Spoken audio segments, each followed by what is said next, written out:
Selamat malam untuk seluruh Bapak dan Ibu peserta webinar. Kita kembali bergabung pada kegiatan ini, pada webinar malam ini, di mana webinar malam ini yaitu membahas tentang rancangan kontrak dalam mencapai mutu pekerjaan konstruksi. Baik, di sini kita sudah bergabung dengan narasumber kita, yaitu Bapak Nur Aliuddin yang merupakan Probity Advice dan pendamping kontrak RI. Jadi baik Pak, untuk mengefisienkan waktu mungkin langsung saja kami persilahkan dengan hormat kepada narasumber kita untuk membawakan materi kita yang mengenai dengan rancangan kontrak dalam mencapai mutu pekerjaan konstruksi. Silakan Pak. Baik, terima kasih Ibu Nur Aziza selaku moderator ya pada malam hari ini.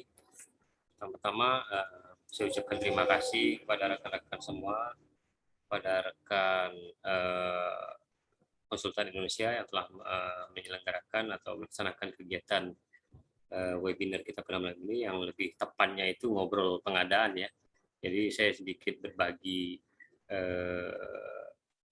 berbagi informasi terkait bagaimana cara menyusun rancangan kontrak gitu ya, karena memang pada hakikatnya saya juga pelaku pengadaan, jadi mungkin sedikit berbagi, kita sharing pertanyaan atau menggali bersama-sama seperti apa mutu kontrak yang berkualitas ya secara administrasinya ya, sehingga tujuan kontrak tersebut yang telah kita buat tercapai dan output pekerjaannya maksimal begitu. Izin saya share materi ya, Ibu Nur Aziza.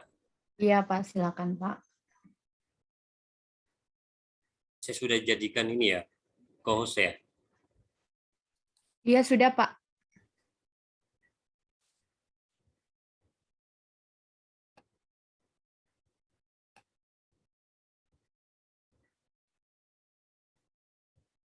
Sudah ini ya, sudah kelihatan belum ya tampilan saya?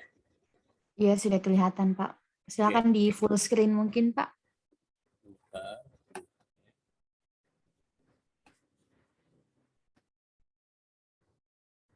Ya, baik. Assalamualaikum warahmatullahi wabarakatuh. Selamat malam Bapak Ibu peserta webinar ya. Pada malam hari ini, perkenalkan saya Nur Aliuddin. Saya diberikan amanah untuk membawakan sebuah tema atau sebuah judul terkait dengan rancangan kontrak, yang mana pada hakikatnya rancangan kontrak ini mudah disebutkan, mudah diucapkan, tetapi dalam menyusun rancangan kontrak yang baik, yang berkualitas sesuai dengan kebutuhan kita dalam proses pekerjaan itu susah-susah gampang begitu ya. Jadi kadang-kadang rancangan kontrak yang kita pilih tidak tepat, rancangan kontrak yang kita tentukan tidak sesuai dengan jenis pekerjaan yang kita inginkan begitu. Nah, ini kita sedikit sharing ya pada Bapak Ibu peserta malam hari ini. Semoga nantinya terbuka diskusi yang baik begitu ya, sehingga kita mendapatkan output dari kegiatan kita malam ini menghasilkan suatu tujuan pencerahan dalam menyusun rancangan kontrak.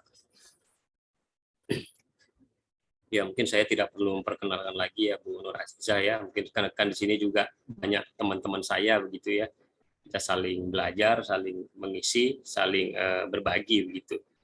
Izin langsung ke paparan pertama. Di sini adalah bagian alur ya, persiapan pengadaan barang jasa. Kenapa saya kutip ini dari halaman pertama gitu ya, karena di sini sangat penting sekali buat rekan-rekan, apalagi rekan-rekan adalah pelaku pengadaan ya, di mana pengguna jasa ataupun penyedia jasa. Di sini ada rencana ke RKA ya, dokumen perencanaan pengadaan, yang di sini memang PPK atau pengguna jasa ya tidak lepas dari dokumen perencanaan begitu dalam menyusun proses-proses persiapan pengadaan barang jasanya. Setelah hal itu dilalui ya, maka pengguna jasa atau pejabat pembuat komitmen atau pejabat penandatangan kontrak di situ mereview spesifikasi teknis dan KK yang kadang-kala ya spektek itu tidak direview, KK itu tidak direview ya, memang dibuat sendiri oleh PPK begitu ya, dan tidak diekspos, direview bersama-sama ya terkait dengan spektek KK yang disusun kadangkala ya tidak sesuai dengan keinginan atau kebutuhan pekerjaan tersebut begitu ya. Maka yang kita lihat kadangkala syarat-syarat yang terlalu berlebihan gitu ya. Terus hal-hal yang tidak seharusnya dipertandingkan ya dipertandingkan gitu ya. Itu juga menjadi salah satu hal yang berdampak pada rancangan kontraknya. Selanjutnya kita menuju ke penetapan spesifikasi teknis atau KK serta konsolidasi ya. Di sini juga ketika ada paket-paket yang seharusnya cocok dikonsolidasikan ya, kenapa kita ragu untuk mengkonsolidasinya ya begitu ya.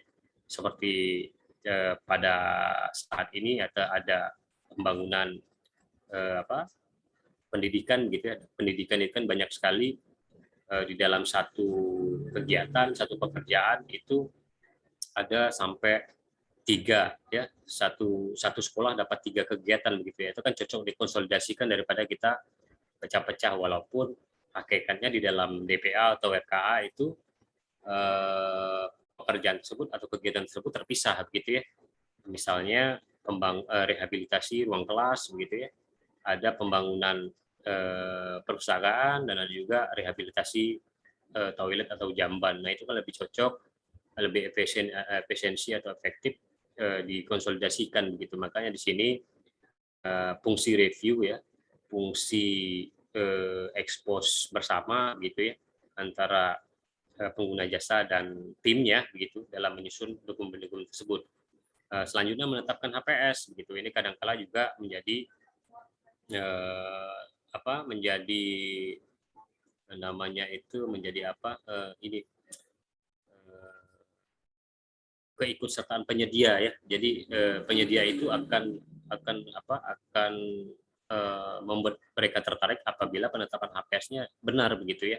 Kadangkala penetapan HPS kita ini kan berdasarkan kondisi-kondisi seperti begini ya. Penetapan HPS itu berdasarkan bukan atas survei pasar gitu ya, atau kontrak sejenis ya begitu ya. Jadi nilai HPS yang kita sajikan itu kadang-kala terlalu rendah atau terlalu tinggi yang berbahaya, membuat hal tersebut akan diuji di kemudian hari. Selanjutnya kita menuju ke penyusunan rancangan kontrak. Nah, di sini juga hal yang sangat penting sekali, walaupun dokumen kontrak tersebut atau rancangan kontrak tersebut di Perlem 12 ya, KPP sudah ada MDP-nya, model dokumen pengadaan, yang memang model tersebut secara formal disajikan ya. Terus ada pertanyaan, kenapa tidak, apakah salah kita menyadur atau menjiplak seutuhnya MDP tersebut begitu ya. MDP tersebut dibuat atau disusun ya pada saat memang kebutuhan dianalisa kebutuhannya dalam proses pekerjaan-pekerjaan yang secara umum gitu ya. Tetapi boleh nggak kita merubah dokumen atau rancangan kontrak sesuai dengan kebutuhan kita? Nah, di sini kita akan coba bahas bersama gitu ya terkait dengan rancangan kontrak, apakah adanya inovasi kontrak tersebut membuat pengendalian kontrak atau mutu kualitas kontrak kita sangat baik gitu ya. Jadi di sini saya ingin berbagi terkait dengan inovasi kontrak yang mana memang kalau di SSUK atau SSKK ya, jadi kadangkala SSUK itu secara umum sudah menjelaskan terkait dengan kebutuhan kita dalam kontrak, tetapi di SSKK kita lupa gitu ya mengisi atau menghilangkan yang memang tidak kita butuhkan gitu. Kadangkala masih ada rancangan kontrak yang masih kosong gitu ya. Diisinya ya gampang aja nanti ntar ketika kita proses tanda tangan kontrak gitu. Itu sering kali terjadi sehingga mutu dan kualitas kontraknya lemah di situ. Terkait hal itu semua ya, jadi menjadi satu kesatuan, menjadi dokumen persetujuan pengadaan ya. di sini masih berproses ya sebelum kita finalisasi kontrak nantinya. Jadi sebelum proses tender atau proses berkontrak, di situ ada rancangan kontrak memang yang dibuat oleh pejabat pembuat komitmen ya. Kalau di tender pakai di atas 200 itu akan diupload di sistem. Nah, di situ kadangkala masih ditemukan juga kontrak-kontrak yang rancangan kontrak yang memang belum sempurna begitu ya. Jadi hanya menyebutkan judul tetapi isinya masih lemah. Itu juga membuat minat penyedia untuk ikut berkurang gitu ya, dan juga kadangkala menjadi permasalahan ketika ada hal-hal yang memang di-unwizing oleh penyedia terkait dengan penyusunan rancangan kontrak. Nah, di sini ada 3 bagian ya yang saya coba sajikan kepada rekan-rekan semua pada malam hari ini ya. Di tahapan persiapan itu ada rancangan kontrak yang tadi saya bahas di awal ya. Terus proses pelaksanaan apabila ada perubahan rancangan kontrak ya. Jadi apabila ada perubahan maka sebelum tanda tangan kontrak proses-proses tersebut sudah final gitu ya. Jadi tidak ada lagi setelah ada tanda tangan ada perubahan gitu. Nanti kontrak tersebut walaupun memang proses adendum itu diperbolehkan gitu ya, tapi adendum itu bukan terkait dengan salah penulisan gitu ya, kan kenapa harus tidak disusun pada saat rancangan kontrak gitu, ketika ada salah penulisan, salah memilih jenis kontrak gitu ya, biasanya adendum ya kita fokus kepada ketidaksesuaian ya proses di lapangan dengan kondisi saat kita berkontrak begitu. Itu seringkali menjadi satu asas perubahan kontrak, tapi bukan hal-hal yang terkait dengan administrasi dalam kontrak.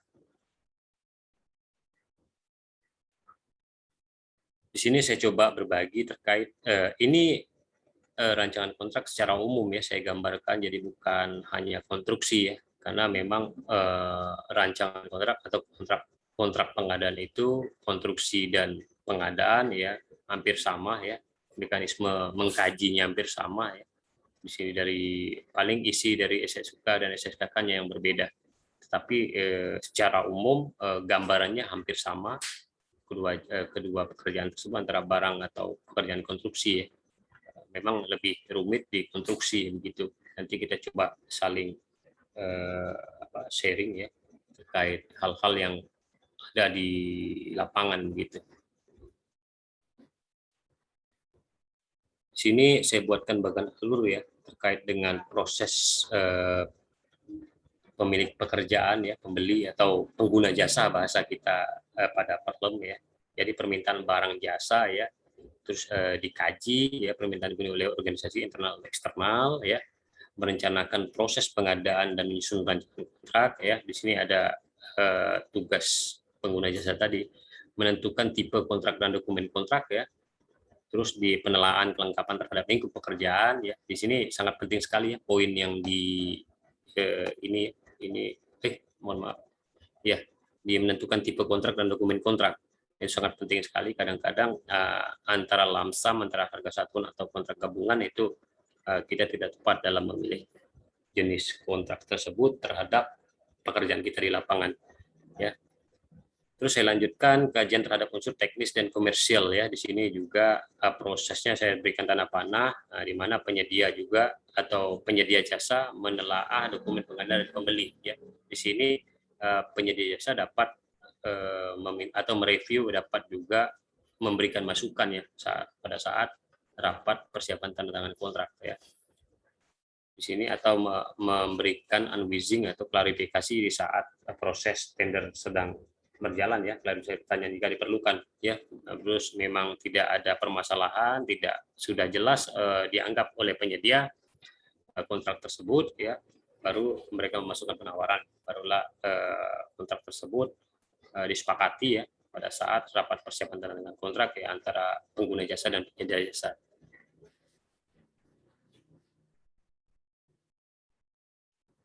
Sini juga mengidentifikasi isi materi pokok kontrak ya. Jadi kontrak secara umum ya kontrak adalah sebuah perjanjian hukum ya antara dua pihak atau lebih yang bermaksud untuk membuat suatu hubungan resmi yang berlaku menurut hukum ya. Jadi ini ITC ya di 2010. Kenapa saya kutip ini? Karena memang kalau kita sudah membicarakan kontrak berarti klausul hukum sudah masuk di situ ya. Apalagi ketika kontrak tersebut telah disepakati ya, telah ditandatangani oleh pengguna jasa dan penyedia jasa. Jadi juga jangan sampai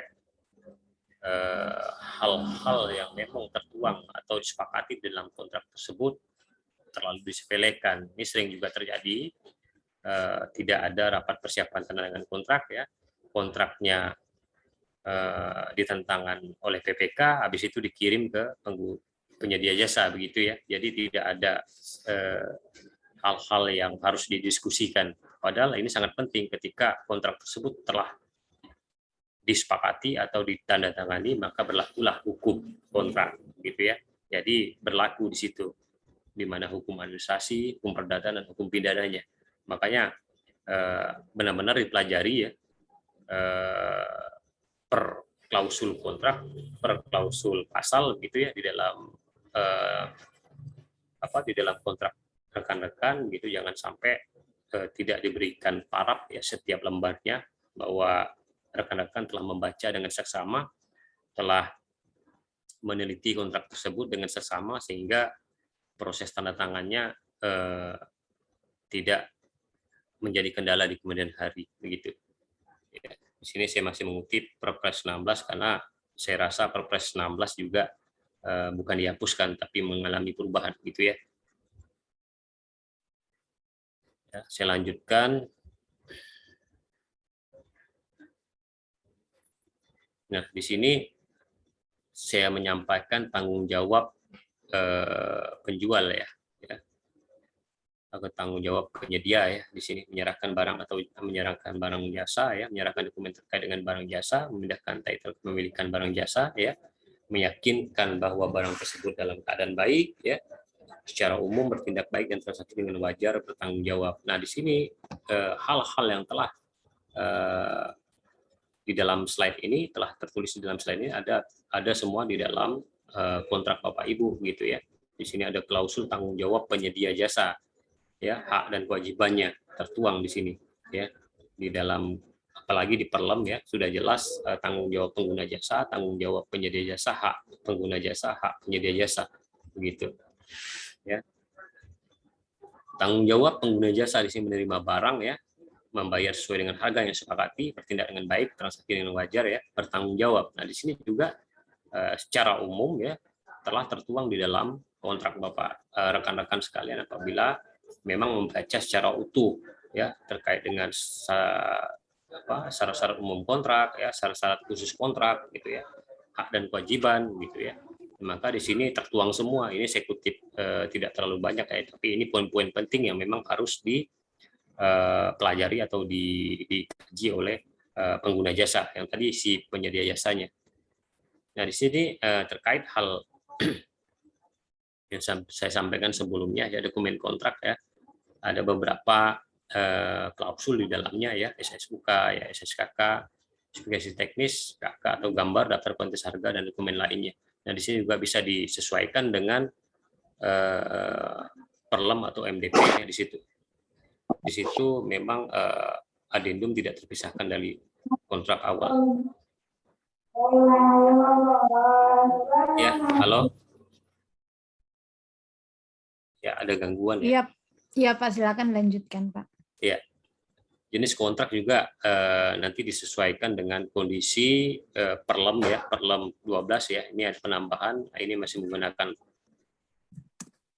Perpres 16 ya, terkait dengan kontrak pengadaan, harga satuan dan sebagainya. Nanti saya bisa share juga materi terkait rancangan kontrak terkait konstruksi ya. Nanti saya bisa, cuman slide-nya terlalu panjang Mbak Nur, jadi saya nggak bisa bawakan pada malam hari ini. Saya punya slide 32 halaman ya, nanti bisa di sharing aja buat rekan-rekan apabila membutuhkan begitu. Nanti saya bagi kepada panitia. Ini Pak Kurniawan mungkin Pak langsung di share nanti sama Pak Kurniawan langsung. Oke. Baik. Nah, di sini syarat-syarat umum kontrak ya.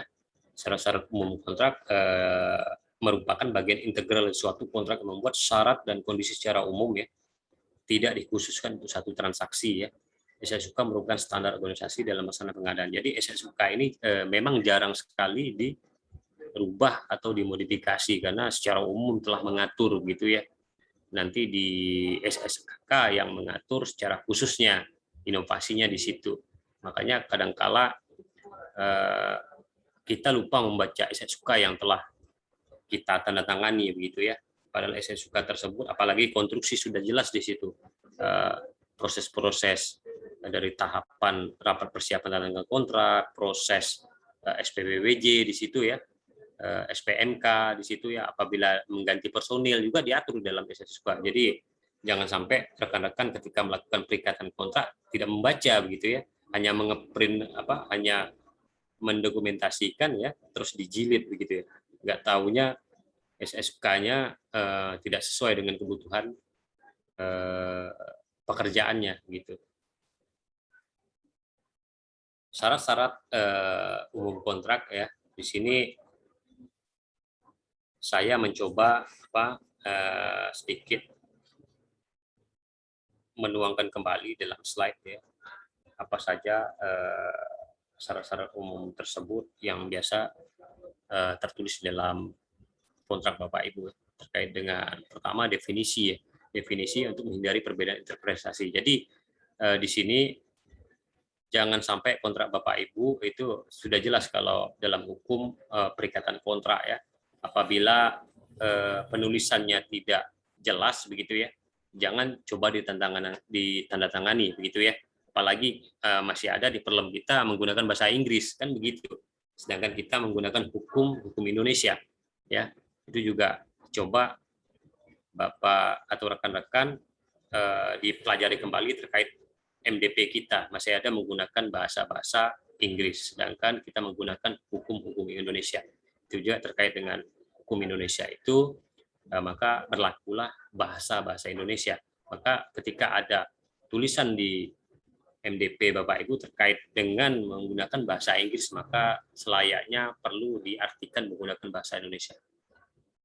Penerapan ya, lingkup batasan ketentuan penerapan terhadap keputusan hierarki dokumen kontrak ini juga penting ya, jangan sampai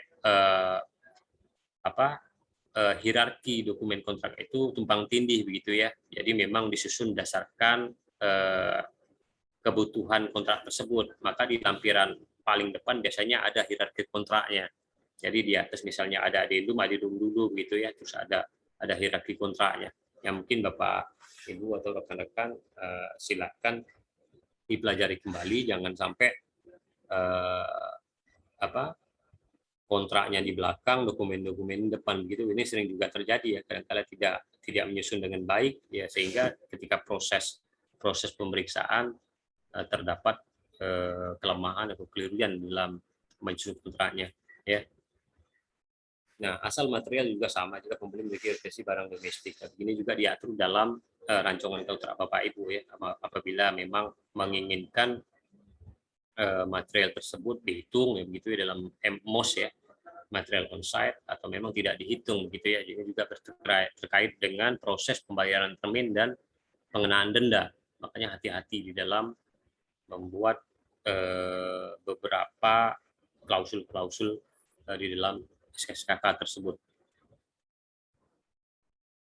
Ya, penggunaan dokumen-dokumen kontrak dan informasi ini juga sering sekali saya mendapatkan ya, ada beberapa dokumen kontrak yang tidak memproteksi ya kebutuhan informasi kontraknya.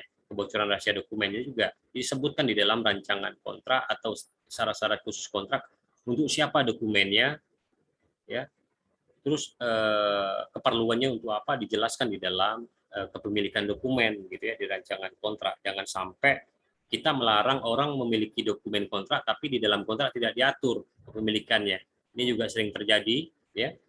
Kita melarang rekan-rekan menggandakan atau pihak-pihak, misalnya pihak-pihak luar bisa menggunakan dengan itu namanya informasi, itu keterbukaan informasi ya. Makanya kita biasa tidak membuat klausul di dalam SSKK kita kepemilikan dokumen ya, tidak diisi siapa saja yang berhak memiliki dokumen gitu ya. Selama tidak diatur ya siapa saja berhak memiliki dokumen Bapak Ibu atau rekan-rekan gitu ya. Jangan kita tiba-tiba marah ketika dokumen kita dipegang oleh misalnya digandakan atau diminta oleh LSM ya atau siapalah pokoknya yang memerlukan kontrak kita gitu ya. Kita tiba-tiba loh kok dengan ini kontrak kita, padahal di dalam klausul kontrak tidak membatasi di situ siapapun berhak memiliki kontrak Bapak Ibu. Makanya di sini di dalam penggunaan dokumen itu sangat penting ditulis gitu ya, siapa yang berhak memiliki dokumen Bapak Ibu ya. Terkait hak kekayaan intelektual juga sama di sini, paten, hak cipta, merek dagang, merek layanan juga sama juga, jangan sampai dikosongkan begitu ya. Jangan sampai ini makanya saya sampaikan bahwa pentingnya rancangan kontrak mencapai mutu kualitas kontrak kita. Seringkali ya kita menyadu aja gitu ya, atau mengcopy kontrak sebelumnya, kontrak-kontrak teman-teman kita mengcopy tapi tidak sesuai dengan kebutuhan proses pekerjaan kita di lapangan.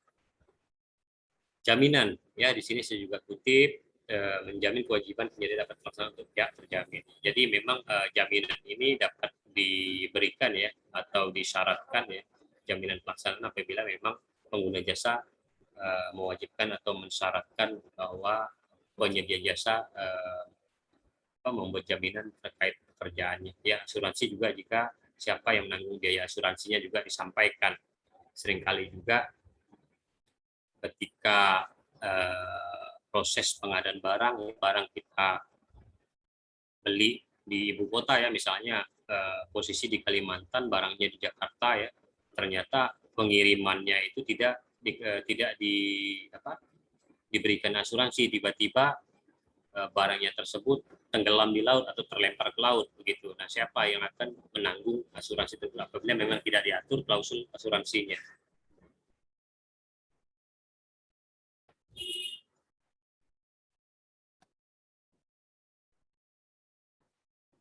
Saya lanjut ya.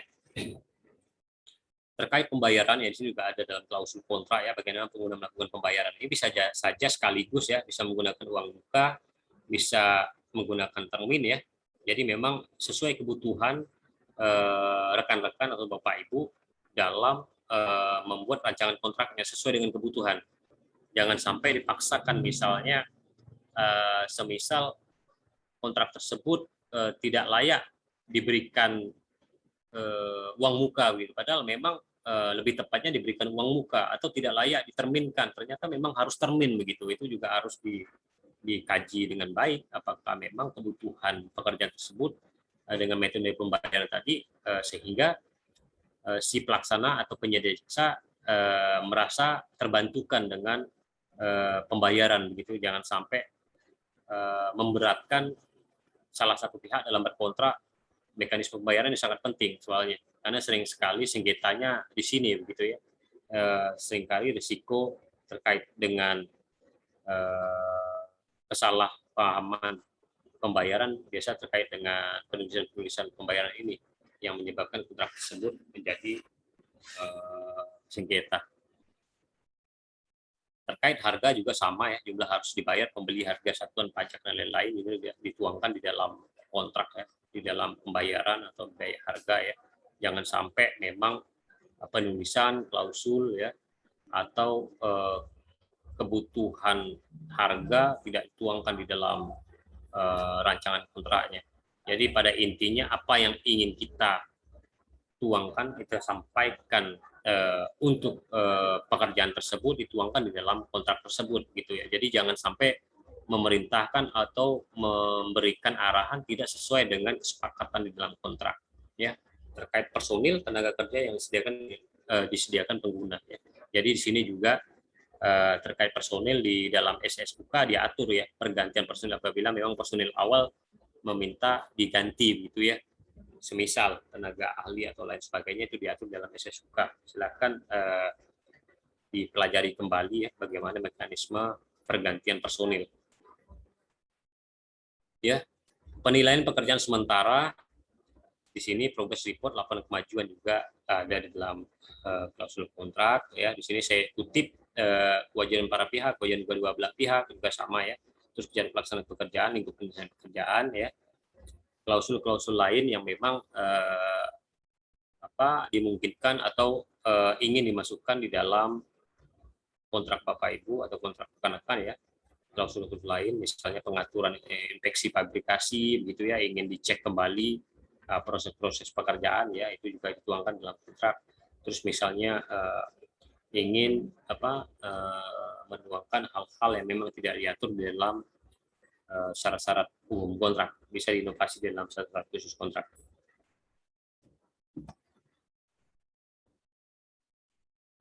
Nah, di sini yang menjadi perhatian ya, jadi ada beberapa hal-hal yang saya sampaikan di sini, saya hitamkan ya, menjadi perhatian dalam kontrak adalah pembayaran ya, tagihan itu saya sampaikan di awal tadi ya, sangat penting sekali karena sering sekali sengketanya di sini, uang muka ya, pemberian prestasi ya, fasilitas ya, umur konstruksi ya, kontrak kritis, jenis kontrak, masa pemeliharaan ya, jadwal, penyesuaian harga, denda dan ganti rugi ya, terus penyelesaian sengketanya. Ini juga menjadi perhatian ya dalam satu satuan kontrak. Jadi memang rekan-rekan Bapak Ibu pada malam ini boleh apabila ada kerja pembuat komitmennya atau ada penyedia juga silahkan buka kembali kontraknya ya, dicoba pelajari kembali apakah hal-hal yang kita diskusikan pada malam hari ini ya tertuang di dalam kontrak rekan-rekan atau Bapak Ibu.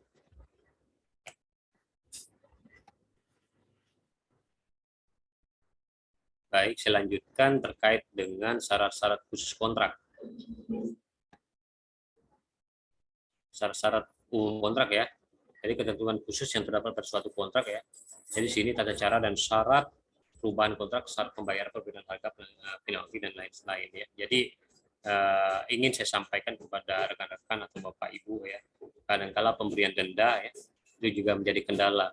Pekerjaannya parsial dikenakan denda keseluruhan ya, pekerjaannya tidak parsial diberikan denda sebagian gitu. Ini kadang terbalik-balik begitu ya.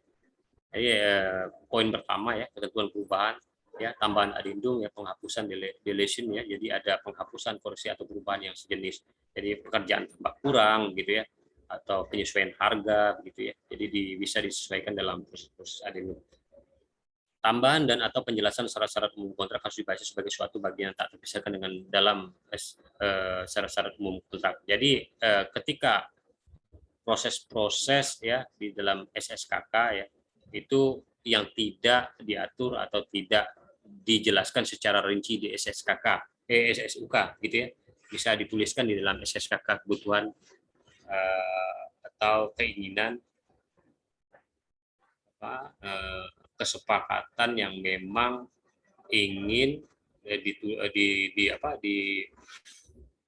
dijelaskan lebih jelas oleh pengguna jasa terkait dengan inovasi kontraknya. Itu kalau menurut saya ya, SSKK bisa dijelaskan lebih jelas begitu ya. Misalnya di dalam SSUK tidak terlalu menggambarkan terlalu jelas, bisa dijelaskan dalam SSKK.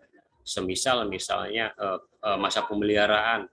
Memang masa pemeliharaan itu yang secara umum 6 bulan gitu ya, 180 hari. Tapi pengguna jasa ingin menjadikan setahun 360 hari, ya silahkan sesuai dengan kebutuhannya begitu ya.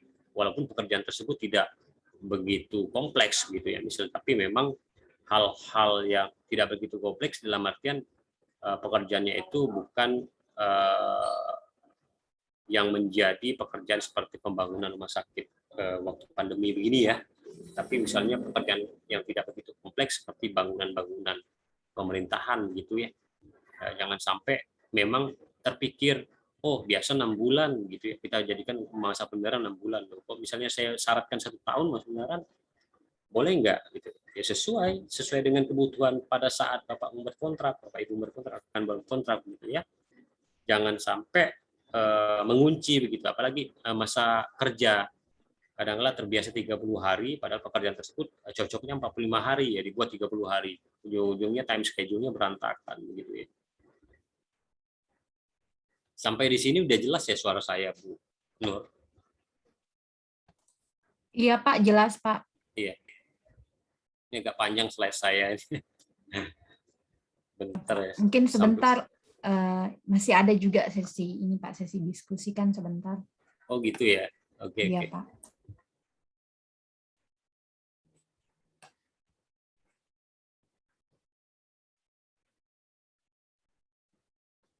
Ya, di sini saya lanjutkan ya.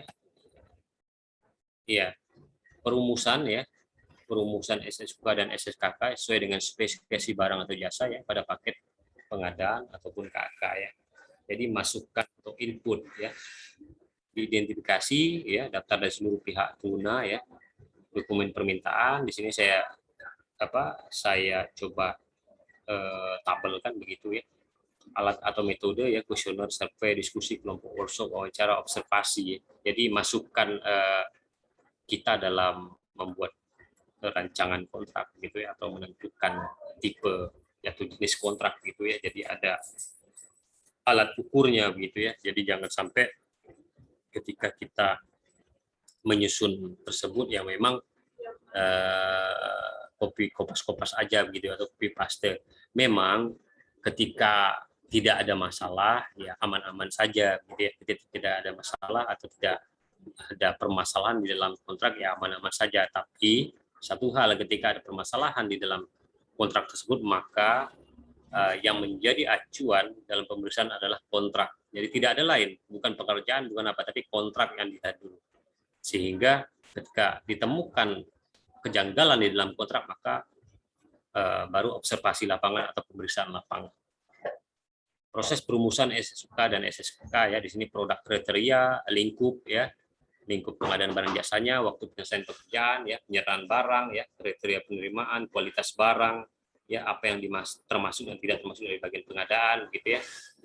Jadi di sini perumusan SSKK, jadi jangan sampai hal-hal yang memang ingin kita tuangkan, tidak kita tuangkan, yang memang tidak harus dituangkan, jangan dituangkan gitu. Jadi memang cermati baik-baik kontrak Bapak Ibu, kontrak rekan-rekan.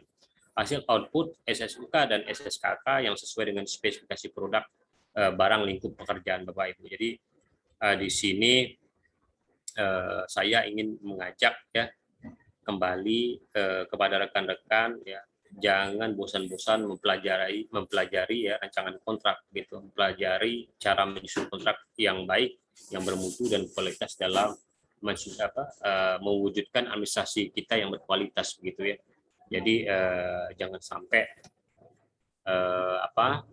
cara kita membuat kontrak itu atau mendokumentasikan kontrak atau membuat rancangan-rancangan kontrak itu sama seperti tahun-tahun sebelumnya begitu. Apalagi memang kontrak ini sangat penting. Kalau bagi saya sangat penting sekali ya, karena saya sebelum melakukan finalisasi kontrak atau persiapan tanda tangan kontrak, dokumen kontrak memang saya wanti-wanti dari awal bahwa pekerjaan tersebut sesuai dengan kebutuhan ya, sesuai dengan jenis kontrak yang saya pilih, dan saya juga menginovasi sesuai dengan kebutuhan kondisi geografis di daerah saya gitu.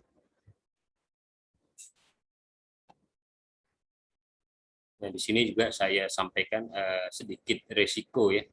Jadi ini sebenarnya tidak masuk dalam proses kontrak gitu ya, tapi saya coba sedikit lah saya sampaikan identifikasi risiko ya, menganalisa risiko. Jadi ini perumusan SSKK dan pertimbangan risiko pengadaan yang dituangkan dalam SSK dan atau SSKK Bapak Ibu rekan-rekan. Jadi di sini identifikasi risiko-risiko, menganalisa risiko-risiko secara kualitatif atau kuantitatif ya, membuat rencana tindak lanjut terhadap daftar risiko yang menghindari mengeksploitasi ya, mitigasi ya, memindahkan, menerima ya, jadi bisa memindahkan risiko. Ini juga dalam cara kita menulis kontrak atau membuat rancangan kontrak. Makanya ketika rekan-rekan atau Bapak Ibu sudah terbiasa membuat dokumen kontrak akan lebih tahu, lebih memahami risiko apa yang terjadi di kemudian hari apabila kita menuliskan kontrak kita seperti ini begitu ya. Jadi kenali kontrak Bapak Ibu atau rekan-rekan akan ketahuan risiko-risiko kedepannya yang akan dilewati gitu. Di sini membuat keputusan siapa dan bagaimana mengendalikan dan mengawasi risiko tersebut ya. Jadi risiko-risiko dikelola oleh organisasi sendiri, bisa secara keseluruhan risiko dipindahkan atau dibagi ke penyedia, bisa ya, merumuskan SSK mengakomodasi risiko-risiko yang dibagi tadi ya. Jadi dokumentasi kontrak dengan risiko-risiko yang terakomodasi ya dalam SSK. Jadi kadangkala risiko yang kita tuliskan atau kelemahan kontrak kita itu menjadi risiko di kemudian hari begitu. Jadi ada cara mengatasi atau mengendalikan risiko atau memindahkan risiko. Jangan sampai risiko tersebut menjadi menjadi hal-hal atau menjadi sanggahan atau menjadi batu sandungan rekan-rekan dalam proses pelaksanaan pekerjaannya ya. Jadi nanti kita bagi sedikit cerita atau case lah ya, sehingga apa yang kita sampaikan pada malam hari ini dapat juga mencerahkan rekan-rekan pelaku pengadaan ya dalam proses pembuatan atau mengendalikan kontraknya gitu. Ya, ini juga saya sampaikan tadi dalam menangani risiko investasi dan pengelolaan risiko sebagai berikut ya. Jadi ini teknik atau cara menangani risiko ya. Ini sebenarnya beda ini ya Bu Nur ya. Ini ada kelasnya sendiri. Jadi kok membahas bagaimana mengendalikan risiko itu ada satu kompetensi dia, satu UK dia. Jadi terpisah dengan rancangan kontrak. Cuman saya perkenalkan ini kepada rekan-rekan ya. Di sini ada beberapa teknik atau risiko-risiko negatif atau kebalikan dari risiko negatif menjadi positif ya. Di sini menghindar ya.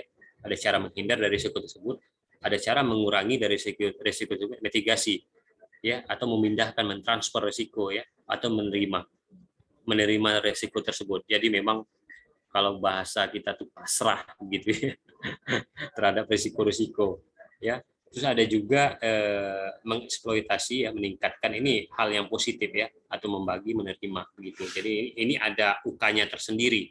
Jadi sebenarnya kalau dibahas dari 4 hal-hal terkait dengan teknik menangani risiko ini ya panjang.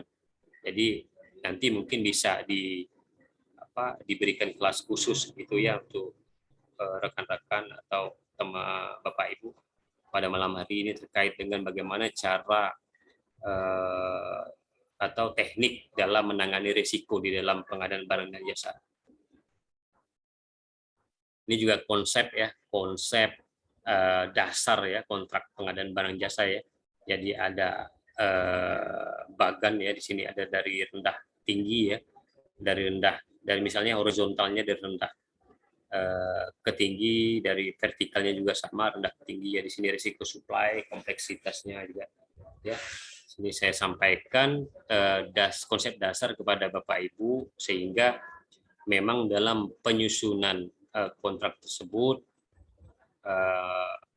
atau merancang dokumen kontrak tersebut benar-benar dipahami bahwa kebutuhan kontraknya sesuai dengan menunjuk jenis kontrak yang rekan-rekan atau Bapak Ibu pilih gitu ya. Jangan sampai semisal yang kita butuhkan lamsam kita pilih kontrak harga satuan gitu ya. Ini kadang-kala menjadi kelemahan kita.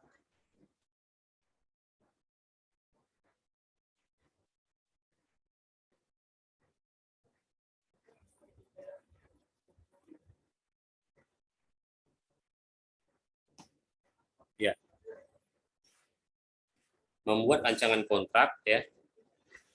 Aspek dalam membuat rancangan kontrak ya, jadi ini beberapa aspek yang saya tuangkan ya, bagaimana cara kita membuat rancangan kontrak ya. Dokumen pendukung ya, ini informasi yang dilampirkan pada kontrak menjadi referensi yang telah disetujui. Jadi dokumen pendukung itu hal yang sangat penting ya dalam menunjang kualitas kontrak atau mutu kontraknya gitu ya. Ketentuan dokumen pendukung yang mudah diakses untuk identifikasi, lengkap, akurat, dan sistematik. Dalam susunannya tersedia untuk audit, mempunyai hierarki yang jelas sebagai kesatuan dari dokumen kontrak. Jadi memang dokumen pendukung tadi memudahkan kita dalam memahami kontrak. Jangan sampai dokumen pendukungnya tadi membuat kontrak kita itu ruwet gitu ya, atau sulit dipahami oleh yang mengaudit gitu ya. Rumusan klausul kontrak di sini ada prinsip umum dan prinsip khusus gitu ya. Ini berkaitan dengan SSUK dan SSKK. Ketentuan penyusunan kontrak perlu diperhatikan keselarasan dari setiap bagian kontrak ya, urutan yang berkesinambungan, urutannya sesuai ya, kemudahan dan dan dalam mengidentifikasi sehingga mudah dipahami oleh semua pihak yang berkepentingan, ya. Jangan sampai dalam menyusun kontrak itu yang saya jelaskan di awal tadi tumbang tindih gitu ya. Jadi yang audit juga bingung gitu dari mana kita mulai membaca kontraknya, ya begitu ya. Jadi memang di dalam MDP kan sudah dijelaskan hierarki kontraknya, maka ikutilah hierarki kontrak tersebut, begitu. Peran dan tanggung jawab pihak yang bertanggung jawab adalah pengguna anggaran, ya, pejabat pembuat komitmen, pejabat pengadaan, ahli hukum kontrak. Apabila memang Bapak Ibu menggunakan pihak-pihak misalnya legal to legal gitu ya. Biasanya kalau dalam kontrak-kontrak besar gitu ya, kontrak-kontrak pengadaan yang besar atau kontrak-kontrak pengadaan swasta, dia menggunakan legal to legal ya, begitu. Misalnya dari pengguna jasanya menggunakan legal, penyedia jasanya menggunakan legal untuk membahas per klausul kontrak, ya. Prosedur penyusunan kontrak, ya, persiapan penyusunan kesepakatan yang tadi saya sampaikan juga di sini sedikit menjadi aspek catatan, ya. Format dokumentasi rancangan kontrak memudahkan pelaksanaan kontrak termasuk pengawasan, pengendalian serta penerimaan hasil kontrak. Jadi format dokumentasi rancangan kontrak juga harus dibuat begitu ya. Jadi rancangan kontrak, pra rancangan kontrak, finalisasi kontrak, baru tahapan persiapan tanda tangan kontrak. Prosedur dokumentasi rancangan kontrak rencana yang menyusun program pelaksanaan dan evaluasi. Jadi memang setiap kita melaksanakan pekerjaan atau setelah pekerjaan tersebut, maka kita lakukan evaluasi, gitu ya. Bukan hanya menilai kinerja penyedia, tapi kita lakukan evaluasi pada diri kita, evaluasi pada kontrak kita, apakah sudah memenuhi standar atau sudah memenuhi kebutuhan pekerjaan kita atau sudah memenuhi dengan kualitas pekerjaan kita gitu. Jangan sampai setelah kita lakukan proses-proses pembuatan kontrak kita nggak mengevaluasi kembali di setelah proses pekerjaan kita selesai gitu ya. Jadi sekali-sekali kita buka lagi kontrak kita apakah sudah benar gitu ya, apakah sudah sesuai gitu, apakah hierarki kontraknya penulisannya sudah standar gitu ya. Nah, di sini saya coba membagikan ya contoh dokumentasi rancangan kontrak yang ini bisa dijadikan kuesioner lah, bisa dijadikan pegangan lah buat rekan-rekan sekalian, buat Bapak Ibu sekalian, sehingga dalam membuat rancangan kontrak atau membuat kontrak itu ada justifikasi lah begitu, ada aktivitas sebelum membuat rancangan kontrak atau ada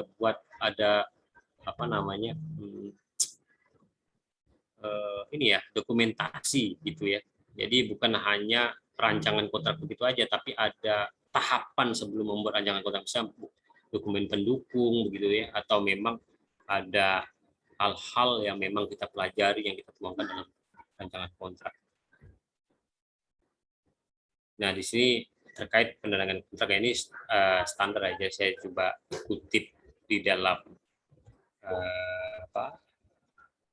Perlem ya. Jadi memang ini bisa dipelajari kembali, ini hanya catatan kecil bagi saya ya. Jadi catatan kecil untuk rekan-rekan ya. Jadi sebelum proses penandatanganan kontrak, hal-hal yang perlu diingat kembali adalah paling lambat misalnya 14 hari kerja setelah terbit SPWJ begitu ya. Jangan sampai kita melewati hal-hal yang telah diatur gitu. Kadang-kala masih aja jaminan pelaksanaannya belum jadi setelah proses tanda-tangan kontrak gitu ya. Atau setelah SPPBJ terbit tanda tangan kontraknya melebihi dari 14 hari begitu ya, masih ada.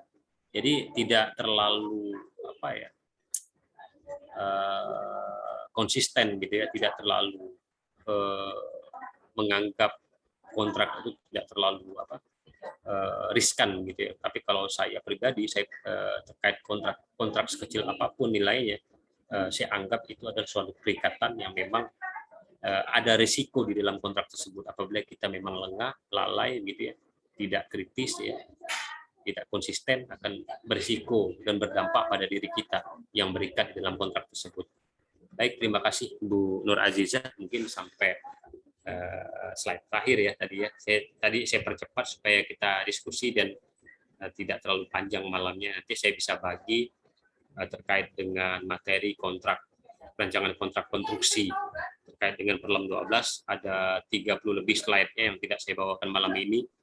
Nanti saya bisa bagikan, ada 3 slide saya ya, yang memang pernah saya bawakan begitu, nanti saya bagikan kepada rekan-rekan malam ini. Tidak hanya slide ini begitu ya, nanti ada 3 slide yang saya bagikan. Terima kasih Bu Hariza. Assalamualaikum Oke, warahmatullahi wabarakatuh. baik, terima kasih Pak. Waalaikumsalam warahmatullahi wabarakatuh. Untuk mengenai slide-nya Pak mungkin atau materinya, mungkin langsung dikirimkan ke Pak Kurniawan Ilyas mungkin Pak. Nanti Pak Kurniawan yang membagikan kepada peserta webinar Pak. Ya. Oke, baik Pak. Setelah materi tadi berlangsung, kita akan melanjutkan sesi diskusi atau sesi tanya jawab. Silakan untuk raise hand jika ada yang ingin berdiskusi bersama dengan pemateri ataupun bisa mengirimkan pertanyaannya melalui kolom chat. Ya, jadi di sini Pak sudah ada beberapa pertanyaan yang masuk melalui kolom chat. Pertanyaan pertama di sini ada pertanyaan dari Ibu Noimaya. Langsung mungkin saya bacakan Pak pertanyaannya. Izin bertanya Pak, khusus untuk particular condition of contact, Pak, ada klausul yang tertera nama Eng supervisor, pertanyaan jika pekerjaan terlambat yang akan mempertanggungjawabkan progres pekerjaan di lapangan harus bersangkutan atau gimana Pak? Jadi itu pertanyaan dari Ibu Noimaya. Silakan mungkin Pak langsung dijawab. Iya, mungkin bisa langsung Ibu Noi aja ya, langsung ngomong ya. Saya di sini kayaknya kurang jelas saya melihat. Iya. Kurang rinci mungkin Pak ya. Iya. Jadi untuk Ibu Noimaya, saya cek juga masih bergabung di room. Silakan Bu, mungkin langsung diskusi bersama narasumber Bu. Ya, Ibu Noimaya, silakan Bu. Ya. Selamat Silakan. malam. Ya, malam Bu. Malam. Ya.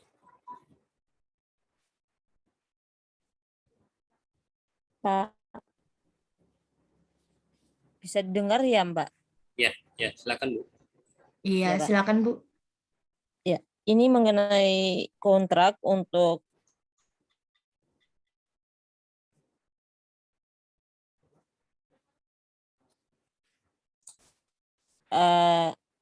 yang menyebutkan untuk insinyur supervisor itu, Pak. Ya.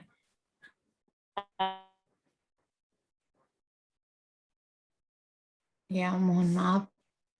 Sepertinya jaringan di Jika ada proyek insinyurnya yang nama yang tertera di kontrak atau gimana, Pak?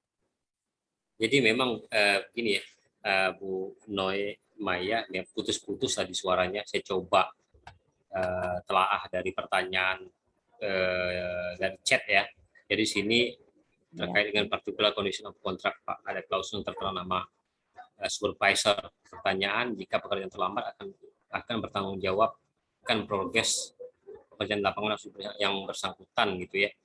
Jadi di sini terkait dengan klausul kontrak gitu ya, atau terdapat nama supervisor dalam kontrak, apakah dia mewakili begitu ya, atau dia sebagai kepanjangan tangan pejabat yang melakukan perikatan kontrak, memang diberikan hak di dalam kontrak tersebut, maka yang bertanggung jawab adalah supervisor tersebut gitu ya.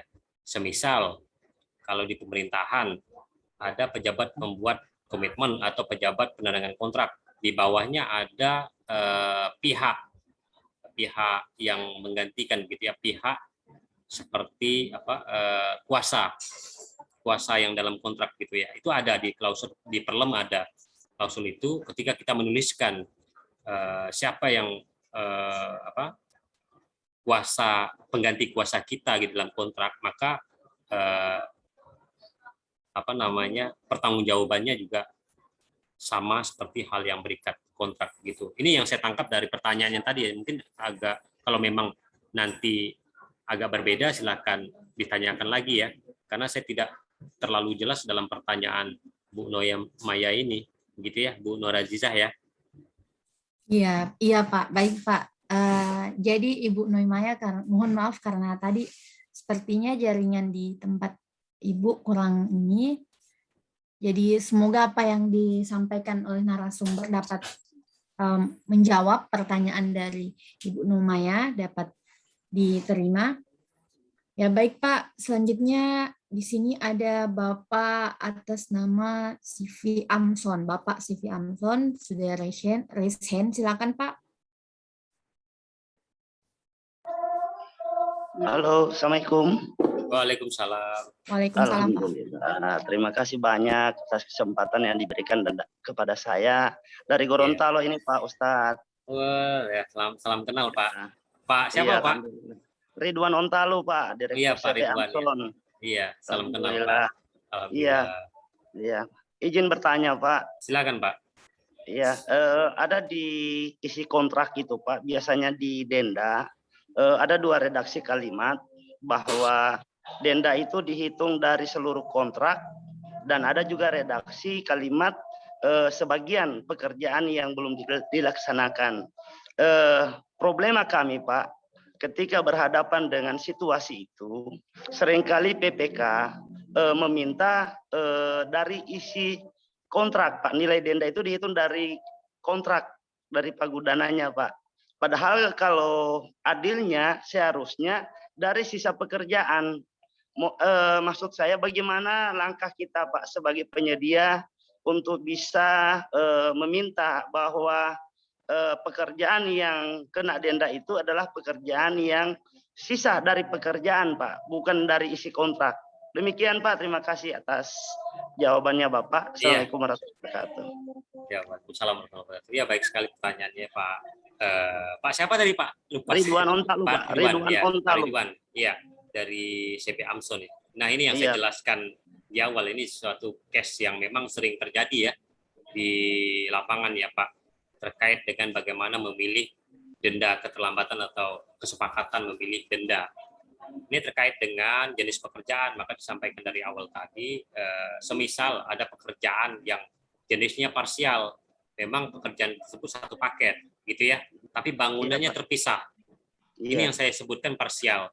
Maka pergunakanlah denda dari sebagian kontrak, gitu ya. Jangan sampai misalnya pekerjaan inti selesai, pekerjaan penunjang belum selesai, maka dikenakan denda keseluruhan. Kan kasihan nih penyedianya nih Pak. Makanya tadi saya sampaikan, pahami kontraknya buat rekan-rekan pengguna jasa dan penyedia jasa. Jangan sampai misalnya pekerjaan intinya itu bangunan gedung, WC-nya terpisah dari bangunan gedung, WC-nya belum selesai, tetapi terlambat 5 hari misalnya, atau 10 hari, dikenakan denda keseluruhan, padahal bangunnya sudah jadi. Mau nggak mau penyedianya ngikut aja, begitu kan Pak? Daripada nggak dibayar atau dimusuhin begitu ya. Padahal hak dari penyedia jasa adalah ketika rapat persiapan tanda tangan kontrak, ingatkan pengguna jasanya, ini pekerjaannya jenisnya parsial Pak, ini pekerjaannya terpisah. Semisal ada pekerjaan bangunan, ada liftnya di dalam itu, kadangkala lift itu terpisah dengan bangunannya begitu. Kadangkala lift ini kan kalau kita pesan lama ini Pak, nyampainya bisa lewat dari waktu kontrak. Maka ketika Bapak mendapatkan case seperti ini, apalagi pekerjaannya sudah berjalan ya, disampaikan kembali apakah ini jenis kontraknya kontrak lamsam, satuan atau gabungan begitu ya. Apabila pekerjaannya parsial, tolong dong dirubah menjadi sebagian kontrak, apalagi dua-duanya ditulis loh, boleh malah dipilih. Ya. Misalnya dua-dua dipilih, ada bagian nilai kontrak, ada nilai ada keseluruhan nilai kontrak begitu. Denda keterlambatannya per harinya.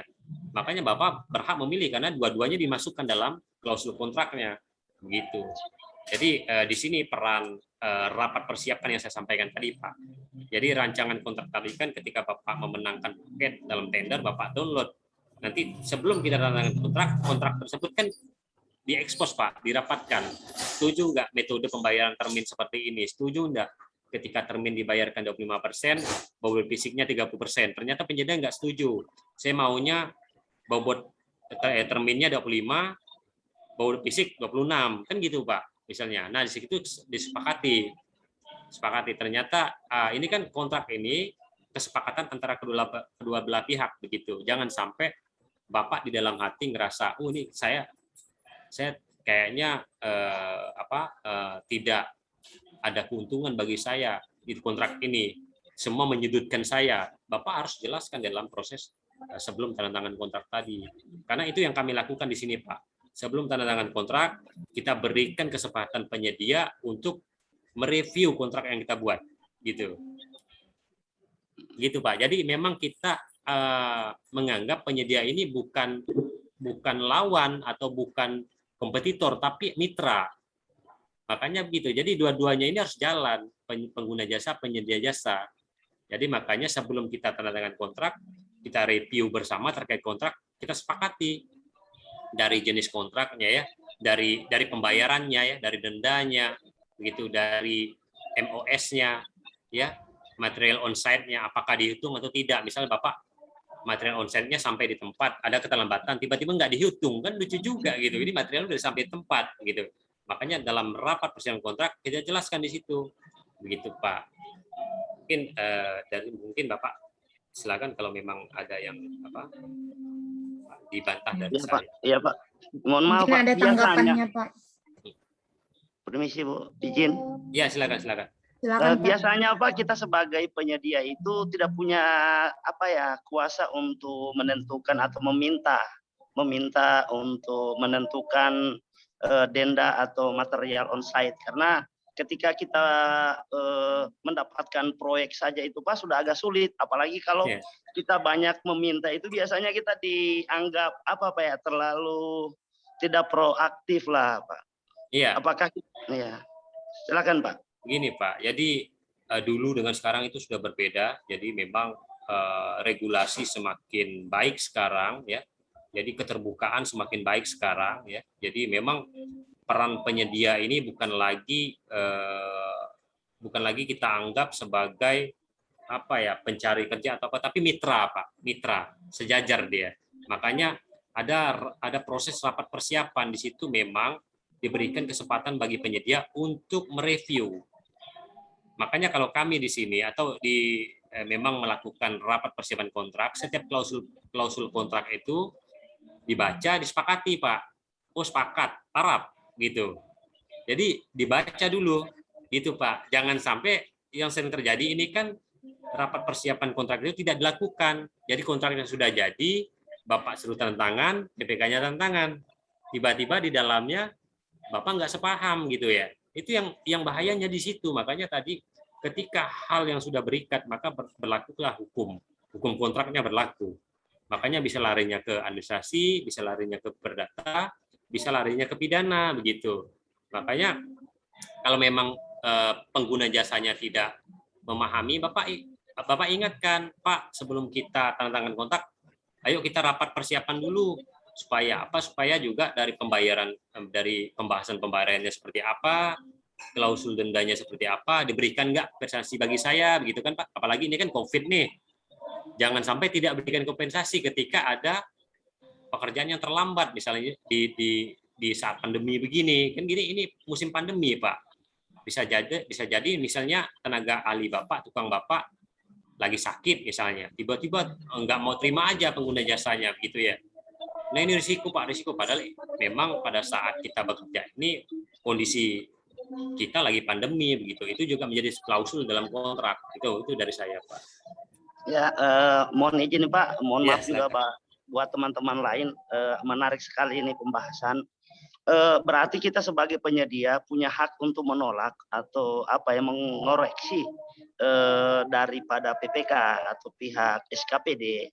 Kira-kira langkah-langkah apa yang bisa kita ambil Pak ketika kita tidak setuju dengan klausul kontrak tadi Pak? Izin Pak, silakan. Begini Pak, jadi prosesnya itu dilakukan sebelum bertanda tangan, ya. Jangan sampai sudah tanda tangan dua-duanya baru melakukan proses. Tari syutingnya gitu. Ada suara ya. Ya, Jadi jangan sampai sudah bertentangan baru dibuka lagi kontraknya, salah Pak. Jadi sebelum proses tanda tangan, ingatkan kembali kepada pengguna jasanya atau SKPD atau apa ya, kalau di PPK lah ya, PPK-nya diingatkan kembali. Saya nggak setuju dengan klausul ini. Lebih tepatnya saya menginginkan klausul ini, begitu ya. Misal tadi sebagian kontrak gitu, maka akan dikaji itu. Makanya di dalam Perlem, di dalam Perpres itu dibolehkan penyedia jasa menggunakan ahli hukumnya begitu. Dibolehkan, misalnya membawa legalnya yang memahami tentang hukum kontrak. Maka pengguna jasa juga akan mengeluarkan legalnya begitu. Jadi memang pembahasan kontrak ini enggak semudah yang kita pikirkan gitu. Tapi memang kalau kita tidak lakukan akan berdampak gitu Pak. Jadi memang ini harus sejalan. Kalau Bapak nggak sepakat, PPK sepakat, timpang juga gitu. Makanya harus sepakat. Contoh macam di pekerjaan saya, misalnya pembangunan rumah sakit, di situ ada pembayaran termin, yang dimana saya tawarkan terminnya sekian persen, penyedianya nggak mau Pak. Kalau gini sempit bagi saya Pak, saya harus bernapas lagi, berikan saya lebih tinggi. Nah di situ kan kesepakatan antara dua pihak tadi. Demi apa? Demi output pekerjaannya Pak. Jadi kita pikirkan pekerjaannya, bukan adu gengsinya, bukan. Jadi makanya penyedia itu adalah mitra, bukan lawan. Mitra yang dimana sekarang ini penyedia itu lebih lebih memahami sebenarnya begitu, karena terbuka sekali sekarang. Makanya kita berikan kesempatan kepada penyedia untuk mengoreksi kontrak yang kita buat, karena belum tentu kontrak yang saya buat itu menguntungkan mitra saya begitu Pak. Jangan sampai kontrak yang saya buat ini merugikan dia. Semisal tidak saya pakaikan uang muka, ternyata tadi memerlukan uang muka begitu Pak. Kita bersikukuh, nggak perlu, nggak pakai uang muka, biarin aja. Taunya pekerjaannya terlambat, kan salah kita juga Pak. Gitu. Makanya tadi ketika sudah dijadikan pemenang, sudah ditentukan penyedianya siapa, ini loh mitra kita, yuk kita sama-sama menuju kontrak yang baik ya, kualitas kontrak yang baik sehingga output pekerjaannya tercapai. Itu Pak. Ya, terima kasih banyak Pak. Iya. Alhamdulillah. Makasih. Ya. Sama-sama Pak. Iya, sama-sama Pak. Semoga bermanfaat Pak apa yang disampaikan oleh narasumber kita. Lanjut Pak, di pertanyaan selanjutnya ini ada Bapak Sudarmedi. Izin bertanya, kontrak seperti yang diterangkan narasumber ini minimal nominal berapa? Apakah kontrak di bawah 25 juta memakai kontrak SPT itu Pak? Baik ya Pak Sudarmedi ya. Jadi kontrak memang di dalam yang saya sampaikan tadi adalah surat perjanjian kerja ya 50 ke atas. Tapi 25 juta pun kalau memang kita melakukan perjanjian di situ ya, atau memberikan klausul-klausul kontrak sederhana bisa kita sampaikan juga gitu ya. Tapi hierarkinya memang yang melakukan perjanjian biasanya kalau di kita itu 50 ke atas ya, barulah menggunakan surat perjanjian gitu. Biasanya kalau 25 atau di bawah 50 itu ada perbub atau daerah yang mengatur tentang mekanisme SPJ, mekanisme pencairan begitu, agak berbeda. Ya. Oke, baik Pak. Selanjutnya Pak, pertanyaan dari Pak. Pak Tony kebetulan raise hand, jadi silakan kami persilakan kepada Pak Tony. Ya. Selamat malam Pak. Malam Pak Tony. Ya, saya dengan Tony Pak, saya dari Jakarta Pak. Oh iya Pak. Ya, izin bertanya Pak, tadi menarik yang terkait rapat persiapan penandatangan kontrak bersama penyedia. Pertanyaan saya Pak, tadi yang dipertanyakan juga oleh penanya sebelumnya, terkait rapat persiapan penandatangan kontrak ini, Pertama, bukankah draft kontrak itu sudah kita susun pada saat penyusunan dokumen dan diupload? Kemudian ini apa, si semua penyedia jasa kan pasti kan akan melihat ke sistem tender ya, Kak Elang, SPSE, terus dia pasti semestinya mendownload draft kontrak tersebut dan membacanya gitu. Ya. Nah, artinya apakah nantinya di dalam rapat persiapan penandatangan kontrak itu dimungkinkan perubahan draft kontrak yang sudah kita upload, atau dilakukan itu nanti setelah penandatangan kontrak? Itu dulu Pak. Makasih Pak. Ya, makasih Pak Tony. Ya, memang makanya tadi saya sampaikan rancangan kontrak itu sebelum kita mengupload itu sudah final ya. Jadi sudah baik begitu ya. Kadangkala rancangan kontrak yang kita upload itu masih kosong gitu. Makanya saya sampaikan di dalam rapat persiapan kontrak tadi, maka diperlukan kesepakatan antara kedua belah pihak yang berkontrak begitu Pak Tony. Apakah bisa kita rubah begitu ya rancangan kontrak kita ketika hal tersebut sudah diupload gitu ya. Itu yang jadi hal vital karena semua penyedia telah memegang rancangan kontrak tersebut. Nah, kita lihat dulu rancangan kontrak kita apakah memang sudah sesuai dengan kebutuhannya. Kadang-kala rancangan kontrak kita itu hanya menyebutkan nama pengguna jasa begitu ya, penyedianya titik, terus pembayaran terminnya tidak diperjelas begitu ya, denda keterlambatan juga tidak perjelas, kompensasi juga tidak perjelas, masih ada hal-hal yang belum diisi. Ini yang saya sampaikan di awal tadi Pak Tony, maka diperlukan kesepakatan bersama dalam rapat persiapan tanda tangan kontrak, bukan hal yang sudah final ya Pak. Jadi beda. Makanya saya bilang tadi kalau sudah terisi semua di dalam rancangan kontrak itu sudah final gitu. Makanya ini kan masih ada biasa Pak Tony yang kita temukan masih ada yang kosong begitu. Masih banyak malahan begitu.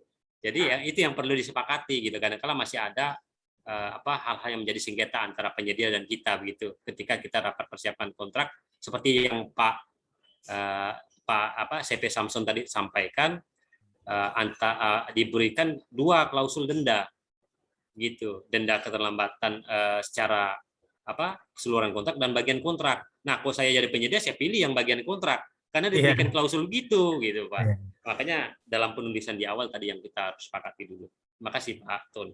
Berarti kalau dari awal sudah kita tetapkan misalnya dendanya, terminnya, berarti itu sudah final, artinya itu tidak bisa diganggu lagi Pak? Iya. Tapi setelah proses tanda tangan kontrak mau melakukan hal itu bisa begitu. Iya. Sama satu lagi Pak, kalau misalnya di dalam perancangan kontrak kan ada klausul terakhir kalau salah, kalau terjadi istilahnya perselisihan gitu Pak. Iya. Mohon saran Pak, lebih baik langsung ke pengadilan atau apanya LKPP gitu Pak. Makasih Pak.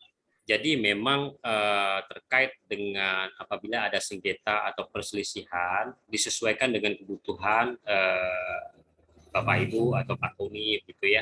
Jadi kadangkala ada yang menginginkan langsung ke pengadilan, ada yang menginginkan langsung ke arbiter atau arbitrase begitu ya, atau ada yang menginginkan langsung ke pengadilan bukan pengadilan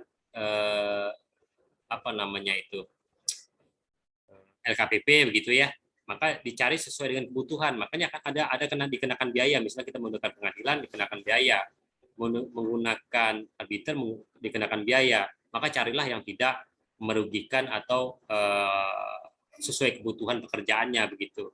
Makanya kalau saya menyarankan ya lebih tepatnya pergunakanlah wadah LKPP. Kebetulan LKPP ada LSP-nya ya, lembaga sengketa LSK-nya, lembaga sengketa kontraknya begitu. Jadi jangan sampai kita menggunakan pengadilan nggak ada dananya begitu Pak. Itu juga berbahaya. Siapa yang nanggungnya nanti begitu ya.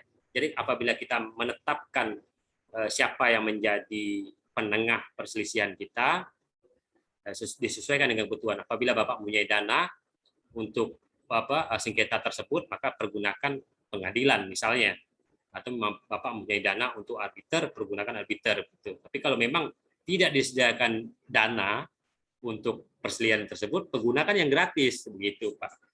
Kalau saya menyarankan seperti itu, jangan kita paksakan. Nanti bayarnya pakai apa begitu. Ya. Baik Ya. Pak, terima kasih Pak. Ya, ya, Pak.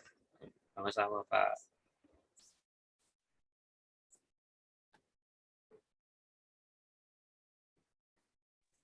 Ya, terima kasih Pak Tony. Selanjutnya kita ke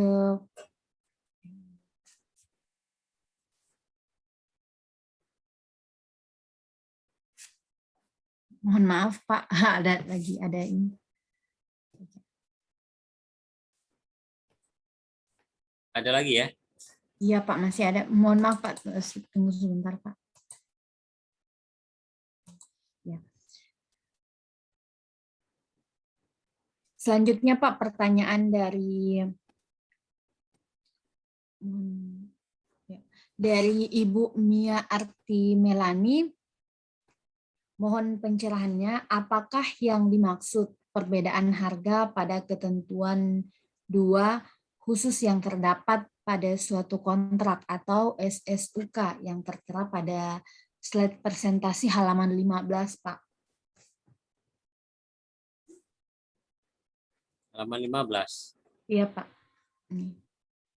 Apa yang dimaksud perbedaan harga pada ketentuan 2 khusus yang terdapat pada suatu kontrak SSUK mengenai dengan ini Pak, kontrak SSUK. Bentar, saya buka slide dulu halaman 15 ya. Iya Pak. Bacalah beranak dulu.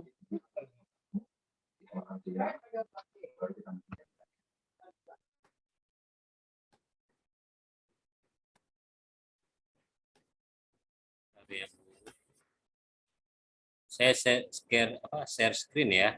Iya Pak, silakan di share screen. Ini halaman 15, tapi nggak ada sesuai pertanyaannya. Mengenai dengan kontrak SSUK. Pertanyaan tadi. Ini Ya. kolom 2, tambahan dan atau penjelasan syarat-syarat. Ya, ini yang mungkin ya harus dibaca. Apakah ini yang dimaksud pertanyaan tadi ya? Iya. Perbedaan harga pada ketentuan 2 khusus yang terdapat pada suatu kontrak SSUK. Mungkin Bu, siapa tadi yang nanya? Bisa langsung aja ya? Ibu Mia, Ya, Ibu Saya Mia takut. silakan mungkin Bu. Nanti saya sasar juga memberikan jawabannya gitu. Iya Pak. Oh iya, iya Bapak. Mohon maaf Silakan, Bu. Bapak. Iya ini Bu Mia. Assalamualaikum Ya, Pak. waalaikumsalam warahmatullahi wabarakatuh. Waalaikumsalam. Silakan Jelas Ibu. Pak suara saya Pak? Jelas Ibu. Jelas Pak. Jelas Iya Bu. benar Pak, itu slide-nya yang 15 yang itu kan ada kata-kata perbedaan harga tuh Pak sebelum penalti itu Pak. Jadi ketentuan khusus yang terdapat pada suatu kontrak dalam kurung tata cara Oh iya. dan syarat. Nah itu nanti ada perbedaan harga ini yang dimaksud dengan perbedaan harganya itu yang bagaimana ya Pak ya? Gini, jadi ini saya kutip-kutip atau saya caplok sedikit-sedikit ya Bu Mia ya. Jadi begini, perbedaan harga itu biasa ya antara kontrak ya, antara KPS dengan kondisi di lapangan itu berbeda. Halo Ibu? Iya Dengar ya, ya? siap Pak. Ya. Iya siap. Kondisi kontrak kita pada saat ini dengan pekerjaan kita pada saat itu berbeda. Kadangkala bingung kita, tambah kurangkah ya adendumnya gitu ya, atau bahasa tambal sulam kah gitu ya, atau apa bahasanya itu meminta penambahan 10% gitu ya dari nilai kontrak gitu ya. Makanya saya sampaikan dalam klausul kontraknya apabila tidak dijelaskan jangan coba-coba mau dirubah begitu. Gitu ya. Makanya di dalam kontrak tadi ada kesepakatan ya. Kesepakatan antara kedua belah pihak yang sudah kita sepakati.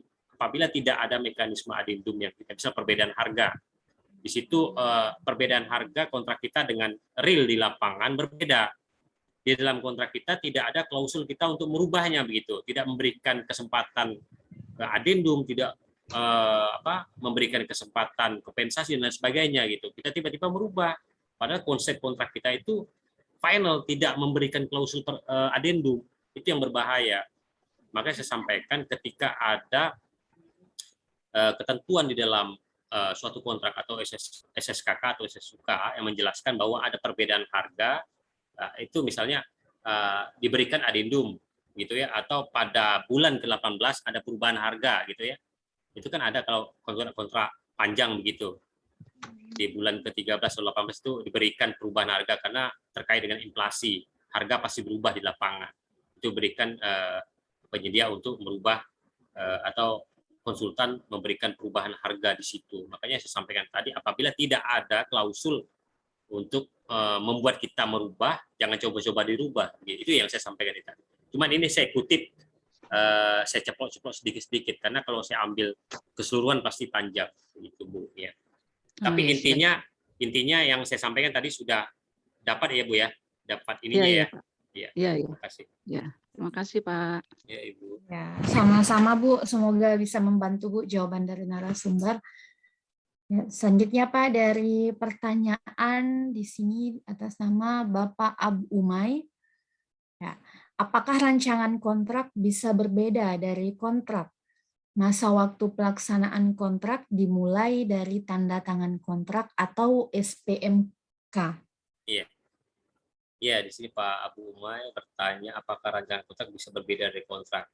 Nah, yang saya jelaskan di awal tadi, kalau ini sifatnya sudah dipertandingkan dalam proses rancangan kontrak, misalnya kontraknya satuan, ternyata pada saat kita bertantangan kontraknya lamsam gitu ya.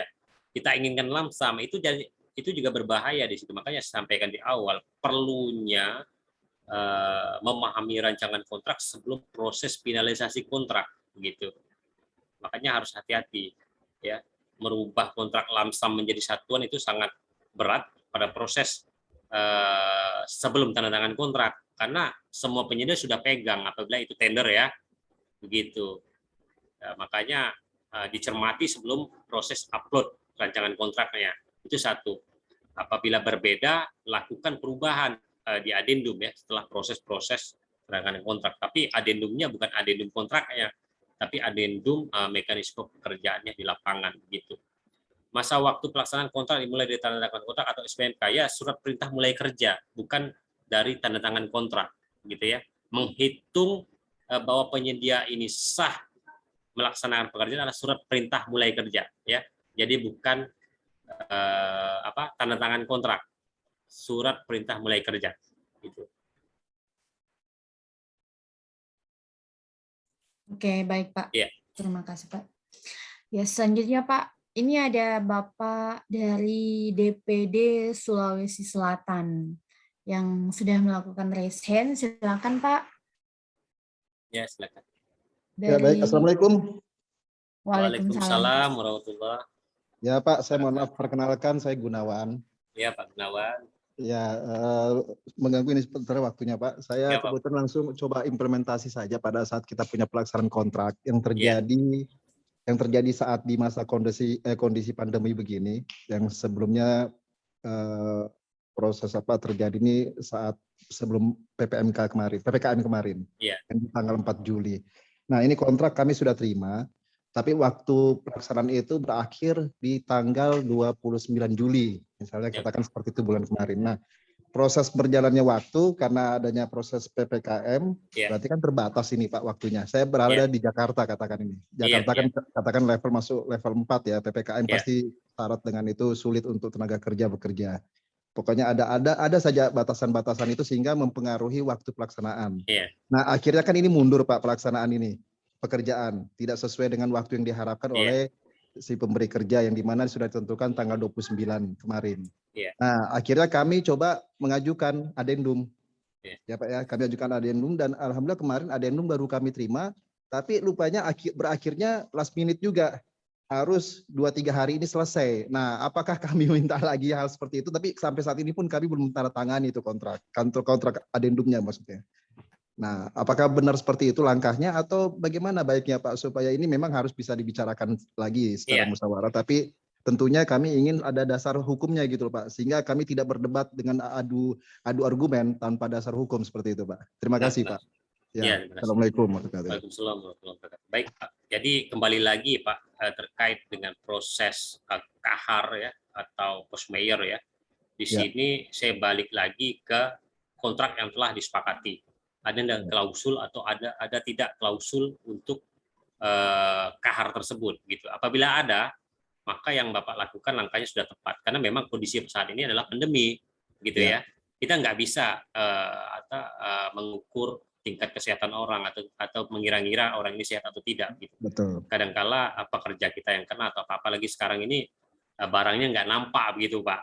Betul. Jadi, makanya itu adalah masuk dalam kahar. Nah, kondisi tersebut sebenarnya harus dirapatkan gitu ya. Misal penyedia menginginkan sekian hari, Ya. karena berdasarkan analisa begitu ya. Jadi bukan hanya pertimbangan efisiensi waktu, tapi analisa pekerjaan.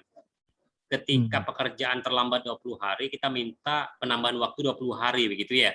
Itu Ya, betul, analisanya ada begitu. Jadi bukan hanya misalnya penyedia atau pengguna jasanya semau mau dia aja, misalnya 3 hari misalnya harus 3 hari Pak, harus 4 hari, nggak bisa begitu, kan ada time schedule, ada progres harian, progres mingguan, bulanan, kan gitu Pak.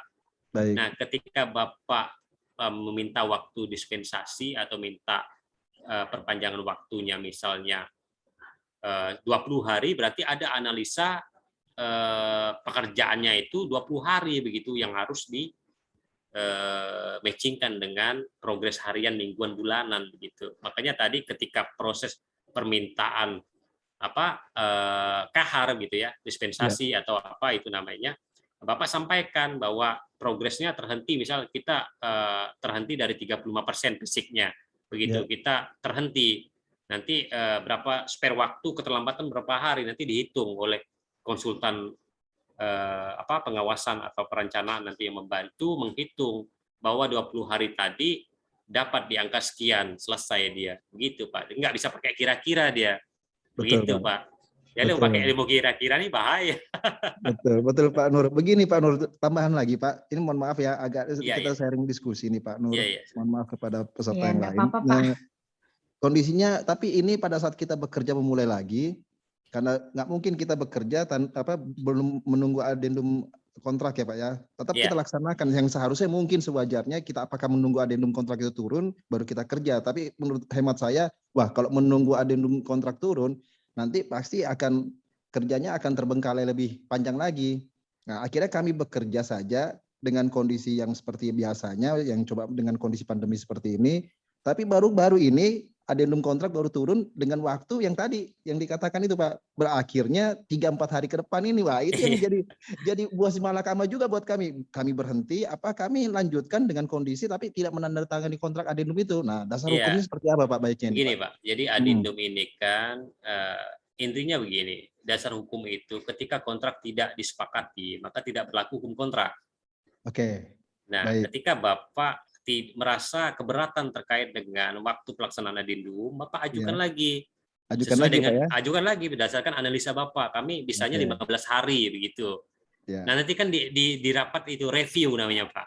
Oke, baik Pak. Setiap hari itu kemampuan progres pekerjaan misalnya 10% atau enggak ketinggian 10%, misalnya 1% atau berapa persen gitu progresnya akan dihitung Pak. Nanti ada namanya itu jalur kritis gitu ya. Nanti Bapak diberi, kalau misalnya pengguna jasanya mengerti, dia akan mencari jalan keluarnya itu, misalnya dengan pekerjaan silang begitu ya, pagi, siang, sore atau apa, ditambahkan tenaga kerjanya begitu, atau nanti ada klausulnya begitu Pak. Baik. Makanya tadi Bapak sampaikan bahwa Bapak keberatan dengan beberapa hari ini, karena memang juga nggak mungkin kita membangun candi sehari semalam, ini bukan zaman dulu Pak. Ada analisanya semua begitu. Jadi di sini kita anggap pengguna jasa dan penyedia jasa itu mitra Pak. Jadi bukan apa ya, selama ini kan kayak itu gitu, kayak lu harus ini ya, kamu harus gini ya, gitu. Nggak bisa begitu. Apalagi kalau sudah ada kata-kata state, wah kalau Bapak telat ini berjalan ini penaltinya. Oh nggak bisa begitu. Nggak bisa begitu. Nggak bisa. Makanya kontrak ini, hukum kontrak itu akan berlaku ketika kedua belah pihak sepakat. Baik, itu Pak, titik Pak. Gitu. Baik Pak Nur, terima kasih banyak Pak Nur. Ya, sama-sama. Sehat-sehat ya. Assalamualaikum. Ya, waalaikumsalam warahmatullahi wabarakatuh. Ya, terima kasih Pak. Iya. Nah, jadi itu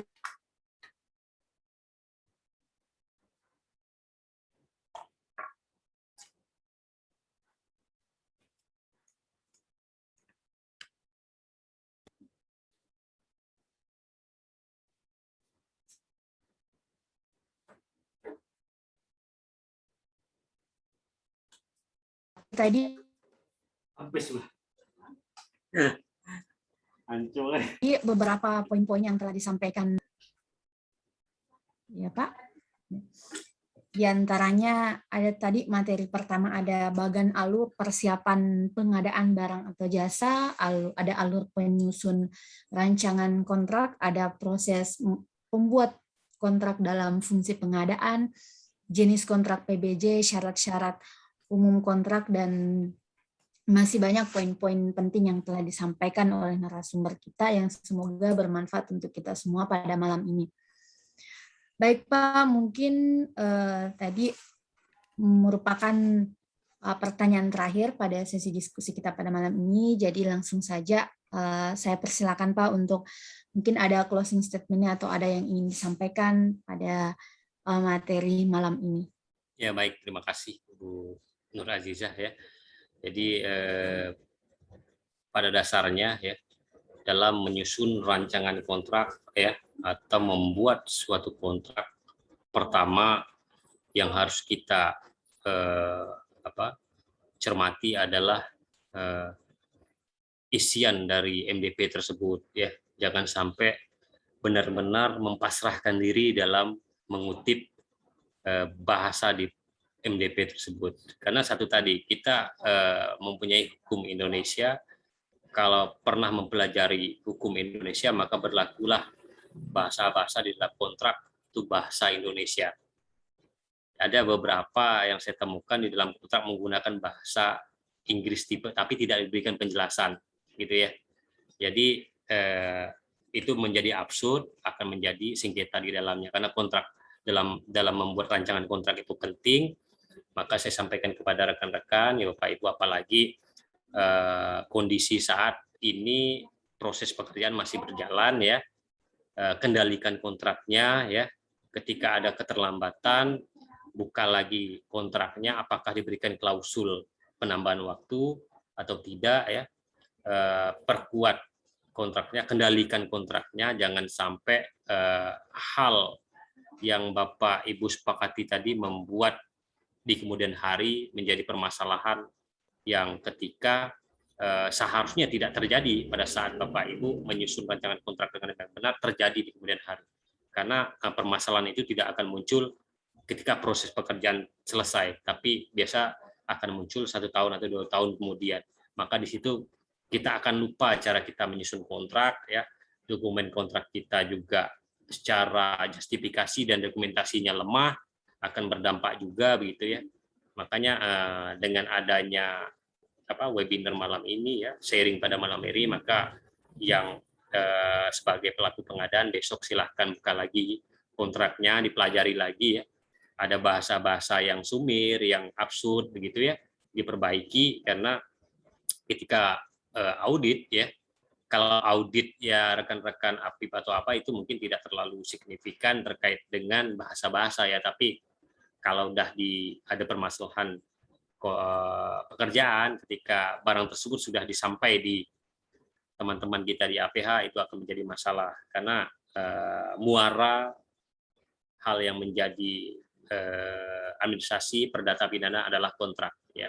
Jadi baru akan melihat fisik pekerjaannya. Ketika proses kontrak kita sudah baik, mutu kontraknya sudah baik, maka proporsionalitas ya, konsistensi pelaku pengadanya sangat baik. Mungkin begitu, Bu Nur. Terakhir dari saya, terima kasih. Assalamualaikum warahmatullahi wabarakatuh. Ya, waalaikumsalam warahmatullahi wabarakatuh. Jadi suatu hal yang sangat harus diperhatikan dalam proses kontrak ini adalah sangat memperhatikan dalam menyepakati hal-hal yang akan disepakati, karena untuk menghindari terjadinya sesuatu yang tidak diinginkan di kemudian hari ya Pak. Ya.